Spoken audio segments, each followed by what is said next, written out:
bucka. Ha. You know the deal. This is me, though. Beats by Supremo for all of my people, Negroes and Latinos. This episode of Intellectually Ignorant is brought to you by Chris Holly Fitness. Chris Holly Fitness specializes in weight training, calisthenics, body control training, meal plans, and much more. Visit Chris Holly Fitness and mention Intellectually Ignorant on your first purchase and receive a 10% discount. Intellectually Ignorant, Chris Holly Fitness. Ascend to greatness. Yeah. Welcome back to a great week, Intellectually Ignorant. We back again. It's your boy Alfredo P.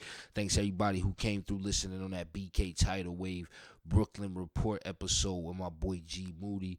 Definitely appreciate them for coming out, man. Speaking of BK Tidal Wave, she out here illin' in the streets. Shout out to her though, man. I don't know what's going on, but she got an issue with the boy Tax Stone. I don't know what's going on with that, but free tax and all that. We see what's going on with him.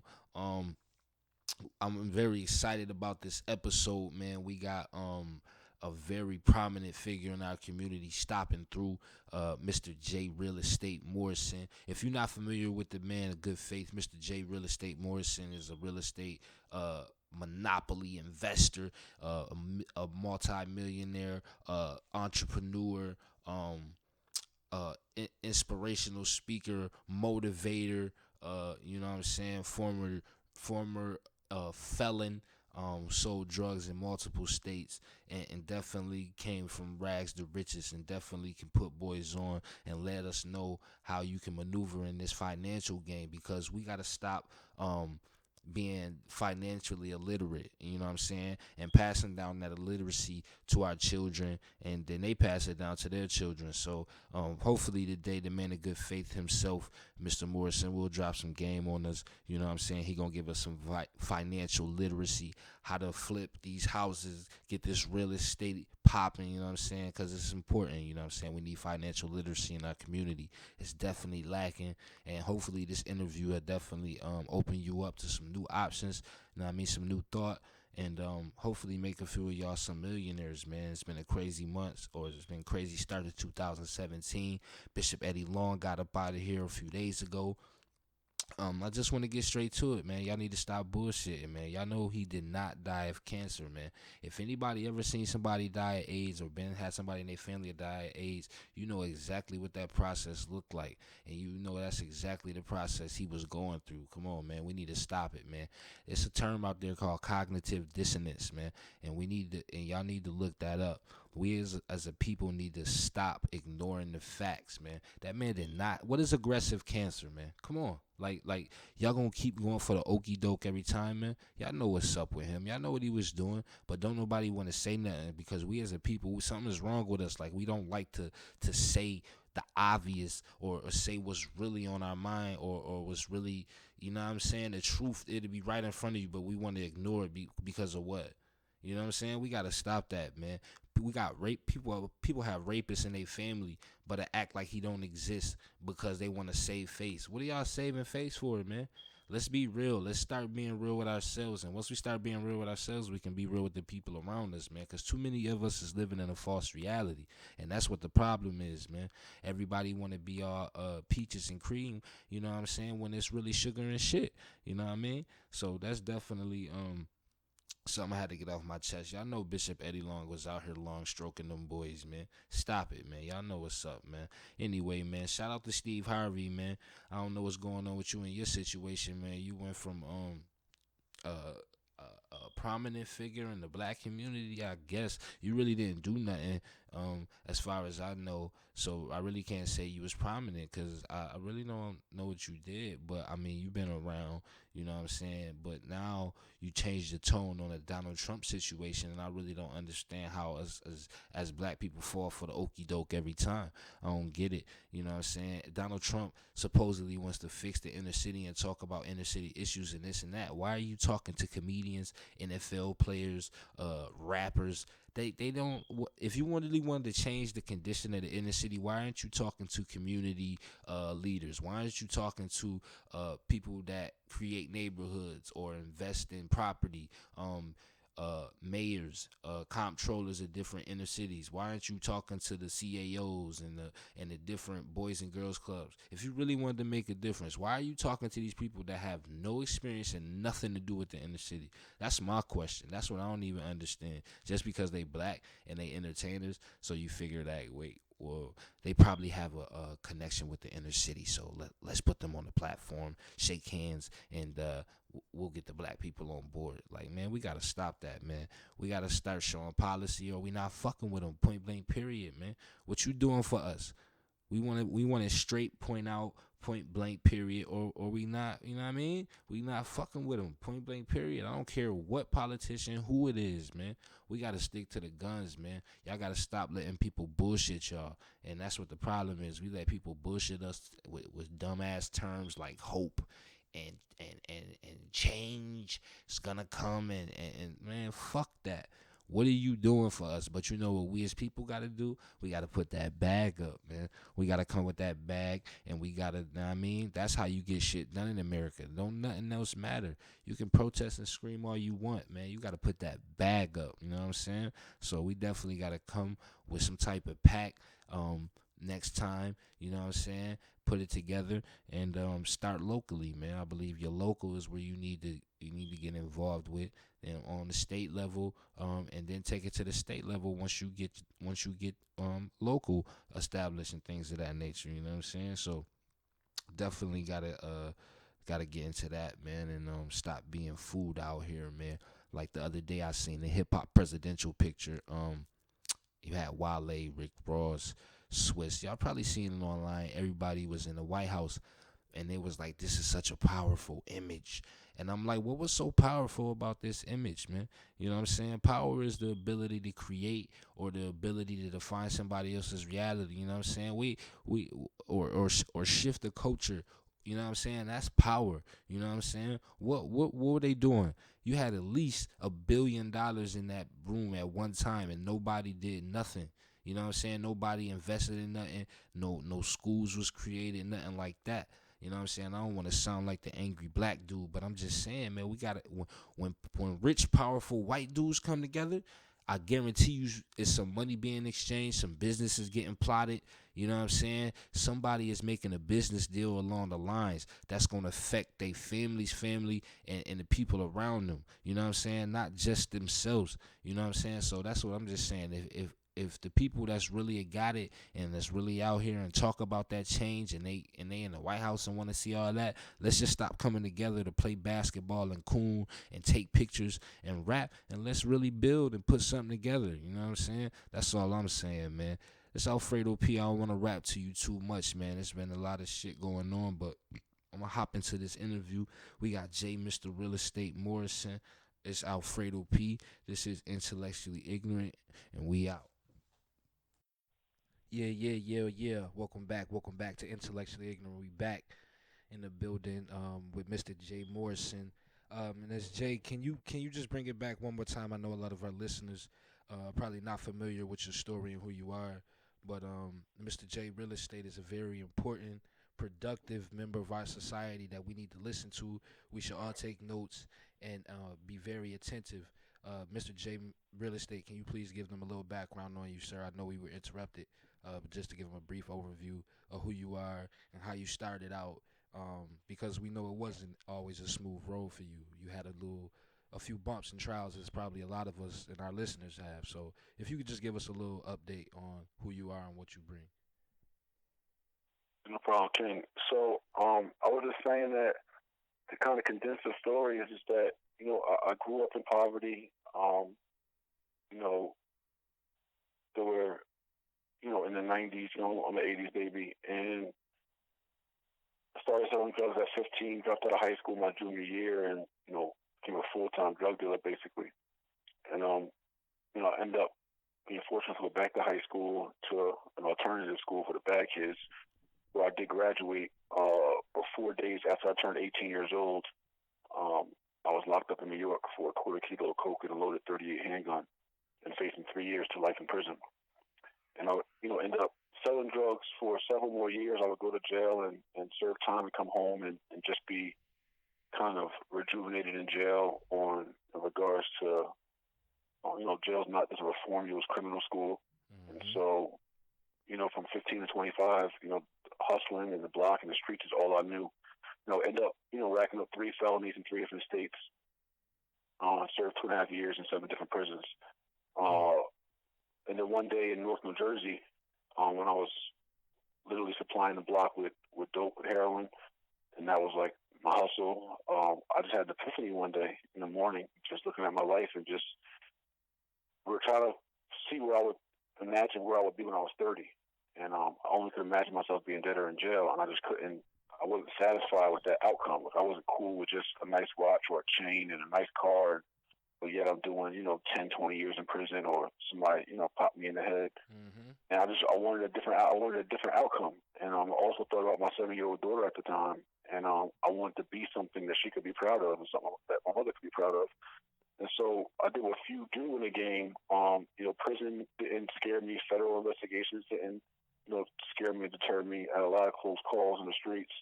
But just wanting to actually make more out of my life and my talent. So what I did that day is I broke my trap phone.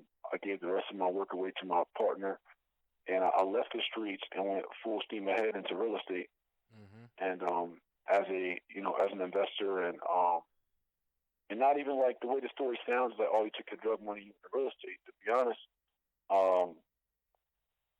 I ran through all my money through just the trials and tribulations of the game, and then trying to figure out how to get into a new game.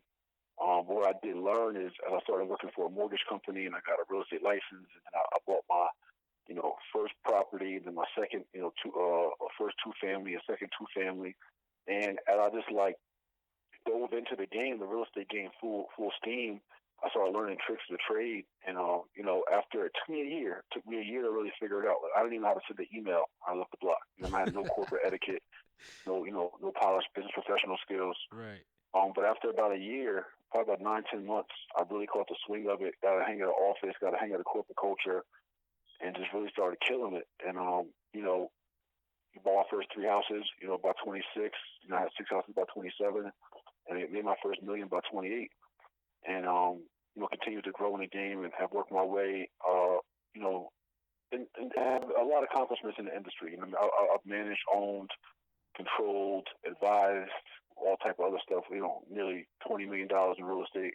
I'm a 3-time author, 2-time best-selling author. I've been a real estate expert for NBC's Today Show. I've been a celebrity realtor on NBC's Open House. I've worked with some of the top athletes in the NFL, Deshaun Jackson, Noah Wilkerson, others. I did site studies for Andre Iguodala. Other athletes. And just have become a mentor to many, a coach. I started my own school 3 years ago, the JayMorrison Academy, which is an online real estate investment school. This is not the school you go to get a license and work for somebody. This is you want to learn to be an investor and be the boss. Right. And our school now is in Atlanta. And on top of that, outside of all those accolades and accomplishments and just building a national brand, I got really heavy into human rights activism and civil rights activism, and was, a critical part of the Freddie Gray protest in Baltimore, as well as the Out Sterling protest in Baton Rouge, and we protested for Alpha Wright in Texas, and we protested for Walter Scott, who was mentioned in Mississippi. And so I just took a love and a passion for helping to repair, unify, and achieve justice for my community, my people. Right. And then current day, I think one of the biggest things that we're doing and I'm proud of is that, this year is being launched in a couple months, but I'm now the CEO of the Tulsa Real Estate Fund, which is a $50 million Regulation A Tier 2 crowd fund. Congratulations. Which will allow us to pool our resources together. Thank you, Jake. Yeah, so it's a crowd fund that will allow us to all pool our money together to go buy back our blocks together, but where everybody has equity in the blocks that we buy. And so the Tulsa Real Estate Fund will be launching later this year. So that's my story. That's beautiful, man. Just to get back into the real estate thing, and the swing of that, just to ask you, a lot of people grow up with the mindset, and we've been told by our parents that you need to get a house, and keep that house because your house is an asset, and to stay in there and retire after 30 years and to pay it off. But as we're getting older and knowledge is getting more spread around, we now getting information that your house is not an asset. and that your house is a liability, and that if anything, you should be using your house as leverage in order to attain more finances, more property, and more wealth. Can you expand on that a little bit and give our listeners kind of like an insight on why that mindset is changing now? Yeah, well, that's half right. So I disagree with the point that your house is a liability. I believe your house is an asset because it appreciates in value, because it offers tax advantages, and depending on the property you buy, it also offers cash flow. Mm-hmm. Plus, you have control and power, and you have ownership of not only the property itself, but the mineral rights, all the land, and the air rights above the property. So I truly believe it is an asset. When you start to learn about money and leveraging assets, as houses increase in value and as you pay down the mortgage, which is called principal pay down, you begin to create equity in the property, which is value in the house. And as we become more financially astute, we learn that we can tap into that equity in the house to go buy other investments and to go build our portfolio. So, it's cool. And everyone has a different strategy as well. That's just one Right. strategy. That's the whole thing. Is that we need. You got to realize that none of us, majority of us anyway, haven't ever gotten an adequate financial education. Mm-hmm. Unless we had parents that were wealthy and very sophisticated in the financial market. None of us learned in elementary school. None of us learned in high school. And none of us, and for those who went to college, I didn't go to college. Before I went to college, you don't learn this stuff in college either. So unless you have parents or some kind of special mentor or family member who passed you down all this information over the years, none of us truly know how to. None of us truly learn money, learn finances, learn leverage, learn business Right. the right way. So we really don't know, many of us. So that's why it's so important to get an education in regards to investing, home ownership, and credit and leverage. Because if you're not intentional about it, you will be out here guessing. Right. So once you have a strategy, because everybody's strategy is different, your strategy may be to get a 30-year mortgage and pay off your house in 30 years, and then do X, Y, Z. Because maybe you have an inheritance coming in, or maybe you have other assets, or maybe you have other backing, or maybe you have great credit. For Right. somebody else, maybe a different situation. Maybe they need a 15-year mortgage. Somebody else needs a 40-year mortgage. Somebody else may pay cash for their house and they want to refinance that cash to buy another property. Everybody got a different strategy. Right. But you won't know what a strategy is to apply to you or your life circumstance if you never equipped yourself with the knowledge base. Right. So that's why at the end of the day, it's just like it's kind of like getting dressed in the morning, right? You go in your closet. It's like it's not one way to get dressed. Right. You look in your closet, at all your options, and you figure out how you want to swag it out. Right. The Absolutely. same thing in real estate. Mm-hmm. Once you understand all your options, you can swag it out however you want to swag it out. But you got all the options. Like you got all your kicks, you got all your belts, you got all your, your shirts, your tops, and everything else to match. And you figure out how you want to do it. So Absolutely. for us, we got to just kind of build up our financial wardrobe, so to speak. Absolutely. Just to touch back a little bit, just to give our fans a nice little balance. You said you got your first plug when you was 15. How did you meet your first plug? Because people just don't wake up and find plugs in the morning. You know what I'm saying? Dudes spend years and years in the streets searching for plugs and never find one. So can you get into that? The problem is everybody who hasn't found a plug, because they never went looking for a plug. See, it's the people that stand on a block forever, right? It's just like anything. You got to be intentional. That's how I've always been. There's people that have been wanting to do real estate for years, until you never came to see me. You know I got the info. You know I'm 100. You know I'm authentic. Mm-hmm. Until you never came to see me. Right. Because you're just not intentional about it. It's the same thing with the game. When I was 16, and everybody in my block who was, getting grams for 20 a gram, and I'm still getting wholesales. I'm asking when you win. It was now doing 25 to life, by the way, but I'm asking when you win. Yo, where do you get that from? Oh, I got it from Harlem. I'm asking Critty Chris, who's rest in peace, who was murdered. You know what I'm saying? Hey, we got it from Harlem. I'm asking everybody where the plug at. They're like, yo, you got to go to Harlem. So I'm 16, never been to New York by myself a day in my life, and I'm living in Central Jersey. So I'm just like, F it. Like, yo, everybody said the plug in Harlem. Like, I'm going to Harlem. So I took a train to Harlem, took a train to New York Penn Station, got out of New York Penn Station and asked a taxi cab take me to Harlem. The cab driver was like, yo, I'm going to charge you too much, take you to Harlem. They take the 1 to 9 train before I get to the subway. Hopped on the subway, got off on Harlem on 137th and Broadway, and got out and started searching for a connect. got some decent work my first time. But while I was there, I met somebody else named Pio. He gave me his business card, said Pio Anito, the professionals. And he said, next time you come to the city, page me. And I paged him, and, you know, he ended up being my plug for the next several years. So it's like, the moral of the story is I'm not telling people how to hustle and shit. I'm just saying that the point is that y'all say you want what you want, but you never actually went and got what you want. You just sat on your ass and wish for it. That's a fact. And that's what we do a lot in our community too, man. We complain, we'll sit and talk about something, we'll want things to change and won't do nothing about it or won't invest in anything, and we just talk. Right. And we gotta really change. You talk about your credit. You talk about your credit is messed up, but have you went and seen a credit counselor? Have you went to a housing counseling agency? Have you did anything to improve your credit? Did you go to secure a credit card? Did you go get a book on it? You went to Barnes & Noble and get a $10 book on credit. What you talk about is messed up though. You know what I mean? You talk about your situation, but you don't do nothing to change your situation. So it's like that's really be the difference. It's about, you know what I mean, who will get it or not. What I always say is just be intentional. Like, yo, if you want it, go get it. That's a fact, man.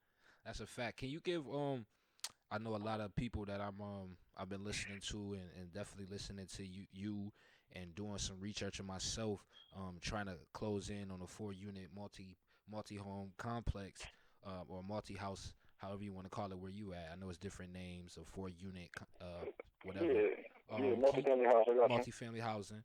Can you kind of give people a little insight on FHA loans and how that works and how we as people can use that to get these properties and start to invest in these different passive real estate options that's out there? Well, in both my books, Hip Hop to Homeowners, How We Build Wealth in America, which everybody get that book for free on JayMorrisonXFredoP. You get Hip Hop to Homeowners. I think it's on that site. In that book and in my newest release, which is the bestseller, Lord of My Land, 5 Steps to Homeownership, I break down the whole, you know, and that's found at Amazon.com, right? Lord of My Land by Jay Morrison. But I break down exactly the 5 steps to owning a house. Now, FHA may be your route. You may be a veteran and VA is your route. It may not be FHA or VA. You might be a conventional loan person. All FHA is just government-backed loans. There's really nothing that special about it outside of the fact that if you qualify based on your credit, your debt-to-income ratio, your income, etc., you can purchase a 1 to 4 family house with, at what's right now, a 3.5% down payment. That means $3,500 down for a $100,000 house. That means $7,000 down for a $200,000 house, right? And when you're buying a multi-family house, like a 4-unit, a 3-unit, a 2-unit, the dope part about that is that the banks will give you future rental income credit towards your current income, meaning whatever you're renting those other units out, besides the one you're living in, the bank will add that income from those rental units to your current income to help you qualify. So if you're only making $35,000 a year, but you're buying a 4-family, those other 3 units that are bringing in whatever, $3,000 a month, $36,000 a year, the bank will usually give you 75% off to 90% rental income credit towards those other units. So there's just a lot of tricks to the game. But I definitely encourage everyone to check out Lord of My Land or Hip Hop to Homeowners to get like further insight. I got a bunch of videos on YouTube as well. Obviously, we have a free course in my school, JayMorrisonAcademy.com. I have a free real estate fundamentals course where I break it all down too. Absolutely, man. Absolutely, King. I want to ask you, man. We got a lot of younger dudes that listen to the podcast and things of that nature. And you know, we got a lot of black men that's locked up right now, dealing with the state of America and what's going on with our community and Trump coming in office and the tension in America. A lot of things is changing. What would your advice be right now as the best investment for a young black man in America? What would his best investment be in life, period? You know what I'm saying? For a young black man in America. All right, that's a great question, and I'm gonna give you all the realest answer. Your best investment, and I'm gonna show you how real I am with it. Your best investment is in your financial education. It's learning how this money works, learning how your credit works, learning how this real estate works, and I'm being so real about it. It don't even got to be through me or my school or my books or my workshops. I don't care where you get it, but you need to know that. See, the thing with me, as a 3-time felon, former high school dropout, all those things I can tell you, the thing why I'm so confident and why I've been successful out here is because of what I know. That's the only thing. What I know, and I actually go get it, and I hustle. Right. But it's just what I know what separates me from you. I just know more than you. So you want to say, yo, what's your best investment? It's like, yo, as long as I know what I know, they can never take it from me. I don't care if Trump's in office, whoever in office. I got strategy. It's like we all playing chess out here. But you playing chess and you don't know what the rook and the bishop do. You know what the pawn, the queen, and the knight do, but you don't know what the rook and the bishop do. So how you going to win the chess game? I know what all the pieces do. So the best investment that black, white, Hispanic, whatever, Latino, Asian, whatever, the best investment you can make is understanding how this money works out here. Once you know how it works, you won't be broke because you'll know how to get it. Absolutely. Knowledge is definitely power, man. I be telling people that all the time. Like, if you ain't reading or studying up or learning what's about to happen or studying market trends and things of that nature, you would be lost out here. And I think that's what's sort of our issue, man. Slavery really put a damper on black people, man, far as psychologically, financially, because we was left out in the cold for so long. And we feel like if we have a job now, that'll sustain us instead of actually passing down wealth to our families as Europeans do, the Jews do, Asians and other people do. You know what I'm saying? We find the other communities, and we find ourselves starting over again every time we have another child, another generation. We starting over again, and that's what we hopefully right, exactly. we trying to nothing being passed down. We're not passing down no life insurance money. We're not getting life insurance. So Right. we dying, and our kids got to do a GoFundMe.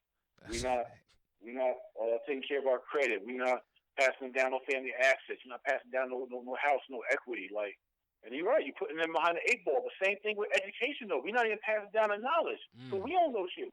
That's so it's like whatever you don't learn as a grown ass man or a woman, whatever you don't learn, you force your kids to learn because you can't tell them. Your kids can't come to you and say, "Daddy, what's the FICO score? Hey, Daddy, what's the LTV? Daddy, what's PITI mean? Right. Daddy, what's equity mean? What's appreciation mean? Daddy, what's depreciation mean? Daddy, how you refinance, Daddy?" Right. Absolutely. You disservice to your own family because you don't know because you're too lazy to know. That's a fact. And then you get grown, and then you look at them like, damn, like, you know what I'm saying? Like, you couldn't put me on game. You know what's so sad too? I find out, which I'm noticing a lot in my community, like dudes we grew up with, their parents actually have owned property and have several properties, but are not teaching them the game. And it's crazy, you know what I'm saying? Mm-hmm. It's absolutely nuts that I know people with jobs and their parents own 10 properties. It's like, why you not managing those properties? You know what I mean? It's insane. Right. And you know what, though, King?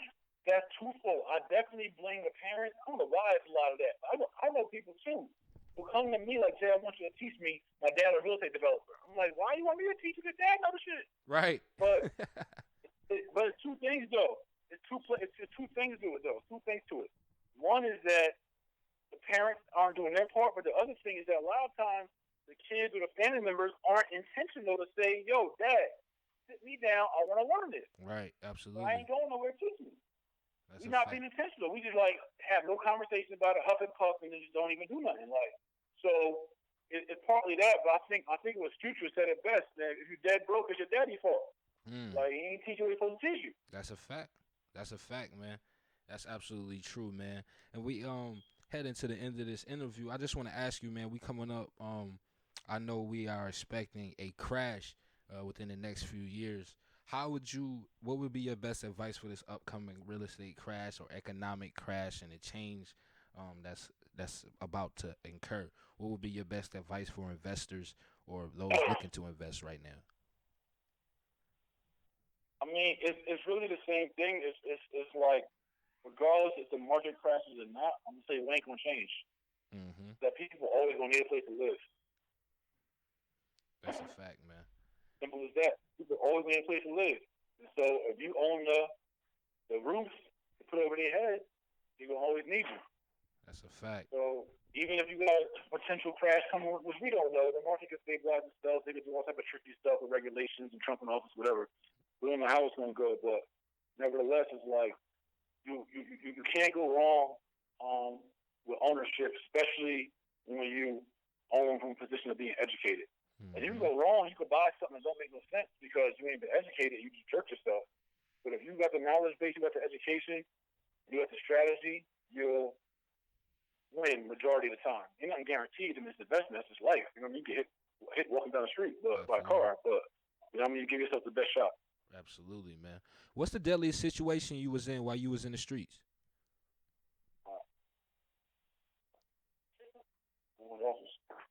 Were you there? I said, what was the deadliest situation you was in while you was in the streets? Deadliest? Yeah, like the most craziest situation you found yourself in while you was in the streets. I'd have to say one of my friends got into it with a group of guys, and yes, one of my friends got into it with a group of guys, and they kind of jumped it. Well, they jumped them in front of me, and two of their comrades, they had a handgun out on me, and they asked me what was I going to do? What was I going to do about it? Why they jumping my boy? And so I had a glass apple juice bottle. It was a car wash. I hit the guy in the face with a bottle, and one who had the gun, he was just stunned, and so the other guy grabbed the gun from him, and he tried to chase me down. So that's probably like my closest call. That's crazy, man. That's definitely crazy. We got Jay, Mr. Real Estate, man. Thank you for coming through on the podcast, bro. I appreciate all the knowledge and information. Let the people know where they can find you, and what you got coming up, and the best way to get in contact with you. Absolutely. All right, wonderful. Yeah, family. Y'all can check me out. You know, my website is JayMorrisonNet. You can find everything there. Our school site is JayMorrisonAcademy.com. Both of those is JAY. On our school site, again, we have a free course for everybody. Just dive in and just check it out. See what you're not knowing, what you're missing, what's the fundamentals and foundation of real estate. So that's JayMorrisonAcademy.com. And then I'm on IG and YouTube heavy. You can find me on IG at Mr. Jay Morrison. And our goal this year is to help everybody level up. We got $1 billion initiative, national initiative starting out of Atlanta. That's to help 10,000 committed families and individuals increase their net worth by $100,000. That's $1 billion in revenue to our community. So it's Level Up 17 all year. Again, JayMorrisonAcademy.com. Go grab our free course. Grab the books, go to my land as a solution, and just keep working. Absolutely, absolutely. It's intellectually ignorant. Jay, Mr. Real Estate Morrison. I'm FredoP, and we out.